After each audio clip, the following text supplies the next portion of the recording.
Hello and welcome to another video. So today we're going to be taking a look at the Swan Shadow deck. While Swan is a pretty good card, you really want to use it in its most effective way to clear board and deal damage, maybe even loop it with the Usher of Styx, which is a pretty good card. Necromancy 6 is a little high, but this deck does a pretty good job at pumping out shadows for when you need them. So putting one of the highest cost followers that's been destroyed during the match into your hand can both work with the Black Swan and the Demon Lord. Most of the time I found myself personally using it with Demon Lord, but the Black Swan combo also does go off pretty well if used effectively. Other than that, you're using a lot of board control and shadow gen. Things like Skull Beast are 2 for 1, sometimes even 3 for 1 if comboed with things like Yerd. Lurching Corpses go really nicely with the Soul Conversion, Demon Eaters, Yerd, and the Necro Assassin, so you get a lot of synergy with those. The Goblin Leaders are really good just for proccing at least 2 shadows, sometimes 3 if you do get lucky and they don't aim for the leader straight away. Zombie Party, you know, 2 costs, 3 damage, 7 enhance for 3 zombies is always a good combo, especially if you do go with Demon Lord, and then 2 Death Breath for the ward and combo potential. Other than that, we'll get right into the deck. So our first game is against Dragon. Well, not the most exciting game. It does showcase a couple of good things, especially an alright starting hand sort of thing. So we do go with the Yerd and the Demon Eater, Demon Lord getting dropped into a Skull Beast and Little Soul. A 1-2 drop is always good. 3 isn't as mandatory, but it's always really handy to have. You're always going to have a better play on 3. Dragon seems to be popping up a lot lately, at least while I've been doing testing too, so that tends to be my majority of my matches, which is kind of unfortunate. But we do draw the Lurching and another Soul Squasher. Soul Squasher, very versatile, killing off an Evolve, or just being played as a 2-2. It's usually fine either way. You just got to kind of plan them out in advance.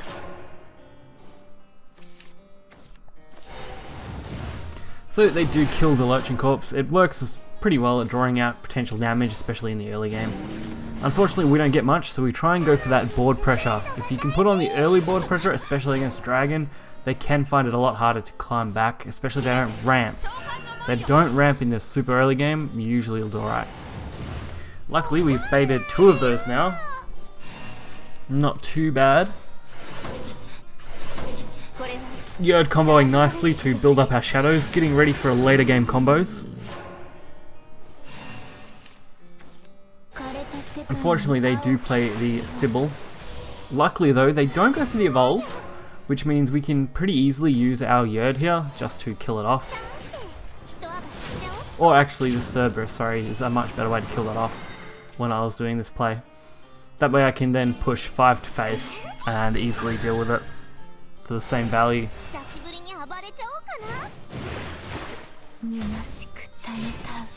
Just ignore the 1-2, not really a big threat. Sure, it will clear the Cerberus, but if they leave up the rest of the board, we're pretty alright.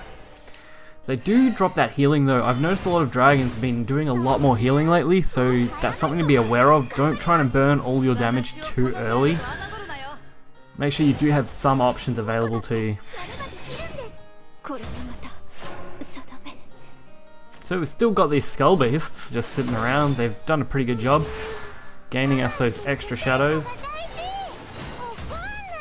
So I do sacrifice that just for the extra. I probably could have done that same thing with the 1-2 honestly, which would have been better. But either way I would have been left with the same outcome in the end. With this 1-2. Just restocking my hand back up so I can get ready for Demon Lords and building my shadow pile even higher. And fortunately, due to them going into turn 10 next turn, clearing this follower isn't so bad. And we do get to fill the board. And if our board gets cleared, we automatically go to 9 shadows, which is another way for Usher to re-pull the Demon Lord if we need it. So take the Evolve, get that little bit of damage in. We've still got 1 Evolve point, so I thought this was a completely fine play to do. We also have the Coco Skull Beast and a few other little things there which can refill our board and our shadow count. Unfortunately, they go for the healing. They don't drop a Bahamut. I don't believe I see a Bahamut in this game, so I'm guessing they're mainly prioritizing the healing for this Dragon deck, which isn't too out of the ordinary lately. Luckily though, with this it does get returned, meaning I don't have to deal with it immediately.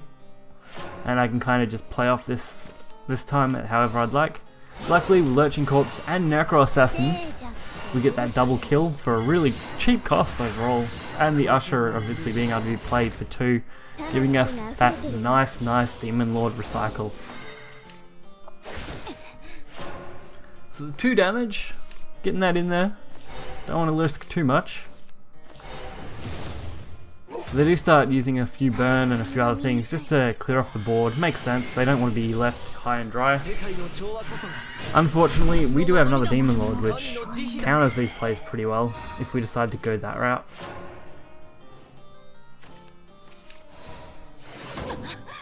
But instead, we'll at least boost that up first and go and try and fill our board, saving that Demon Lord just in case. I really was trying to prepare in case they played a Bahamut. So Demon Lord is a really good combatant. If they do Bahamut the board, you get to restock and you get to deal with it. So, not too bad at all. We get to see the 6-7 Lucifer for a 3rd time. That should be the last time we see that in this form. Next time it should be easily killable if we don't win in the next turn, which I believe we do. Maybe not. I can't remember for sure. The Black Swan, that's right. We go for the Black Swan play here. Just because we traded with the board pretty well. It's a 1 card, it's got a free evolve on it. And it forces them to have to deal with it in the next turn. And leaves us free to easily play a Demon Lord for a full board if we want to in the next turn as well. But they end up going with the Rahab, which isn't a big issue. I mean, with this Cerberus we actually have lethal. Pulling that Coco, a 2nd Coco, and a Mimi is 12 plus 2 if we actually get the proc for the end of turn, but we don't need that to finish this game off, luckily. Meaning those Demon Lords ended up being pretty useless due to not seeing Bahamut, but as you'll see in the final game I'll be showing you, Bahamut will be a problem card if you don't have ways to deal with it. And there we go, perfect lethal.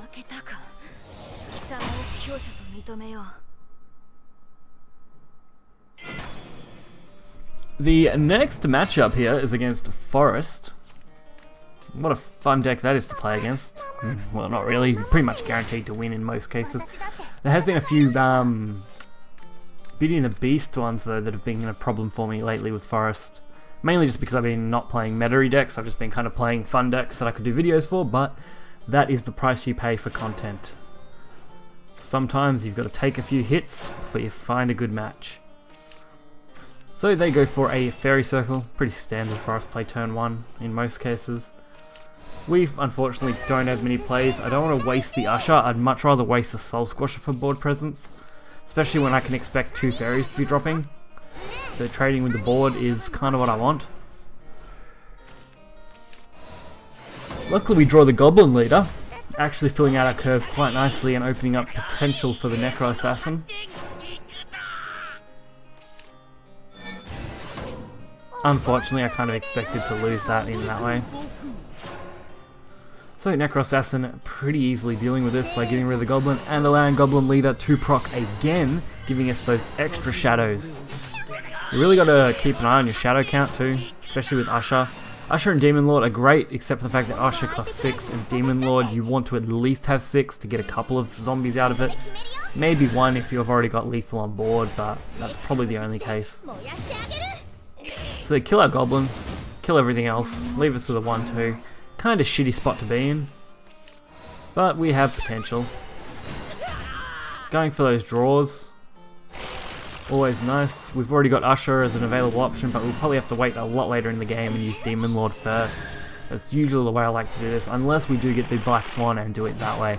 That is the other decent combo, I guess. Being able to Black Swan, Usher, Black Swan can normally be alright. Especially since Black Swan doesn't take any shadows. So it's a little better than the Demon Lord combo, unless you're already in the late game where you need Demon Lord. So there's 3-4, pain in the ass, have to deal with it somehow. Fortunately they do evolve, making it even harder. I don't want to waste the potential cards that I've got, but honestly, the only way to deal with this would have been Death's Breath Evolve or use the Necro Assassin and get lucky, but instead I just decided to drop the Death's Breath and leave it as is. Trying to hold off on wasting this evolve here unless I absolutely have to, just in case we do see the Beauty and the Beast come down. I want to have an option to kill it. Luckily for the most part it doesn't look like that's what this deck is, but you never know these days with Forest. So we're going to turn 7, Demon Lord gets a double trade here, pretty good value. It also allows us to go for, what, we get 5 shadows off this board total, or 6 sorry, if they do kill the Skull Beast. So that puts us right in the Usher range, so we can actually get another Demon Lord if we want, plus we also have another one in hand. So if we don't want the Usher combo, that works as well. Fortunately we get Necro Assassin, working in our favour here to kill off this 2-2 while pulling our board up. I hold off on playing anything else though. I don't want to use that Yerd. I want to save that for when I need it. Unfortunately that does cost me this board pretty much. I'm only left with the Necro Assassin and they play the 4-4. But Black Swan is also in our hand now with another Demon Lord coming down to clear this and fill our board a little bit. Because why not? So in this match the Ushers weren't as handy. They definitely do work if you get them off on the right moment though. So while the last match wasn't the most exciting, I found this match quite enjoyable. So here's another dragon match, which is kind of disappointing. I would have liked to have had a blood or rune match, just to keep things a little more interesting, but this was actually an alright game. It's probably super long, so I expect this video to be running for a little longer now. We're already at a pretty good point already, but we've got the Bone Chimeras and double Demon Eaters, work alright if you're looking for a massive amount of draw. I'm really enjoying the Demon Eater. And we get another few 3-drops, so we've got the early game covered. Now we just need to manage to pull off our late game.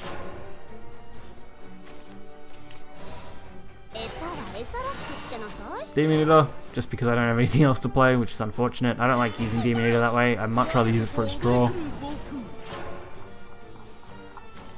But when you've got to do this, you've got to do this, eh? Not much you can do.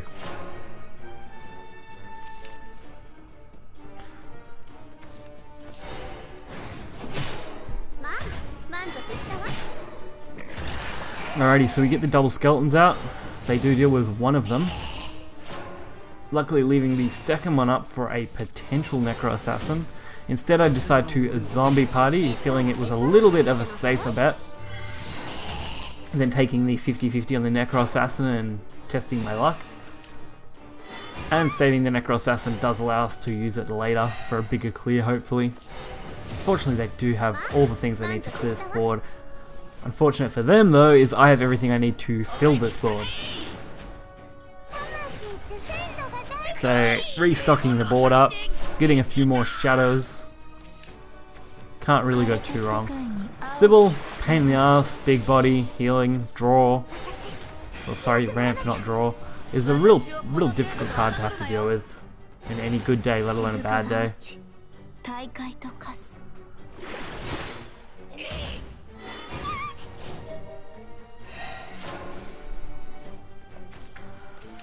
So, why it's super unfortunate, this time round I decided to use this as our trade fodder. Just dealing with what we've got, leaving ourselves with a few things and giving us some more shadows.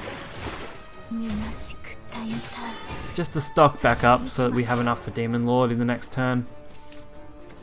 Unfortunately, they Bahamut. Making my life just that little bit more difficult. Luckily though, we have a Necro Assassin. This is one reason why Necro Assassin was a good thing to save. The first Bahamut becomes pretty easy, and we can also do this kind of combo to get more draw potential, meaning we draw into another Necro Assassin, which is pretty fortunate, in case we do see another Bahamut later on. Because I have no other way to easily deal with Bahamut outside of Demon Lord, which really is an ineffective way to have to deal with a Bahamut, unless absolutely necessary.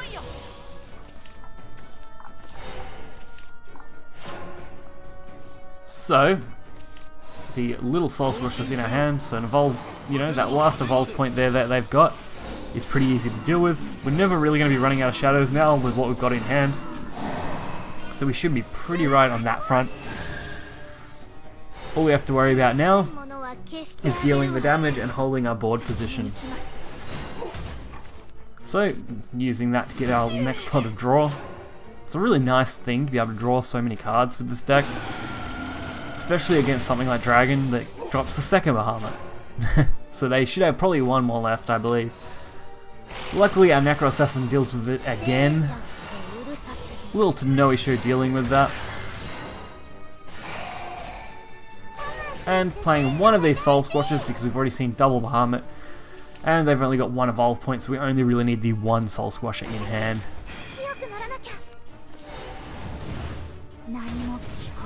Fortunately though, the dragon cards just completely clearing my board today. So I think that's 3 board clears by this point, and we've had to flood the board every single time. Fortunately this deck does a pretty good job of that, if you have the right kind of hand. But a third Bahamut getting dropped on my board. So we're up to 4 complete board clears. Fortunately though, the Demon Lord coming to my rescue. An easy way to deal with Bahamut when you have nothing else at all. So we can trade 3 of these, killing the Bahamut pretty effectively. We do have to use the evolve point to do this that way. Otherwise I would have been, I would have had just enough, but I would have had to waste all the zombies, and I didn't really want to do that. I wanted to have at least a couple things on board. Mainly so I could do this and soul conversion one of them. Just for those extra few cards in case we need another Demon Lord. But we do see the Sybil get dropped, which trades nicely with the Demon Lord. That's why I don't like Sybil. It has such a big body, making it so hard to deal with. That's what made it so strong last meta. Fortunately though, we do see a 2-drop, meaning that our Black Swan is actually a good play here. Clearing out the board and using Bone Chimera. Just does an extra little bit. Meaning if they manage to clear again, we should at least be left with something which can combo well with Cerberus. And fortunately, I was right, they do clear our board, but we get those couple of skeletons and they just play Goblin Breaker Tina, because Tina. Fortunate part is we do have a double Cerberus, so why not use them when we're actually in an alright spot to use them. We have no use for the little Soul Squasher now, as we didn't use it in the previous evolve stage, but it's still a 2-2 body, so why not? We'll play that a bit, maybe, well, we'll play that if we need it I guess, and the Lurching Corpse obviously being another thing that's half decent to play. Fortunately, they must have run out of decent neutrals because they did a double Sacrihill combo, and that's not great. And from here, we've, got a pretty solid hand. And a pretty solid lethal due to double Coco and Mimi, or a Mimi and double Coco. Well, I said the same thing, but either way, the double Coco giving us 10 and a Mimi giving us 2. Pretty easy lethal there, and a lot of fun.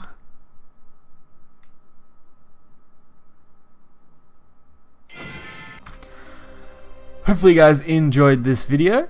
It was pretty fun to play, I guess. I haven't really played a Shadow deck that used Black Swan or the Usher in this kind of way, so it was enjoyable to see how it would perform. It's definitely not a meta deck, so please don't expect it to be. And I didn't really get many blood matchups, unfortunately, so I didn't get to try and see how it would perform against those. Other than that though, I really enjoyed the deck, and I hope you guys will have fun with it. You can find the deck list in the description below, and I will catch you guys next time. Make sure to hit that like button and subscribe, and I'll see ya.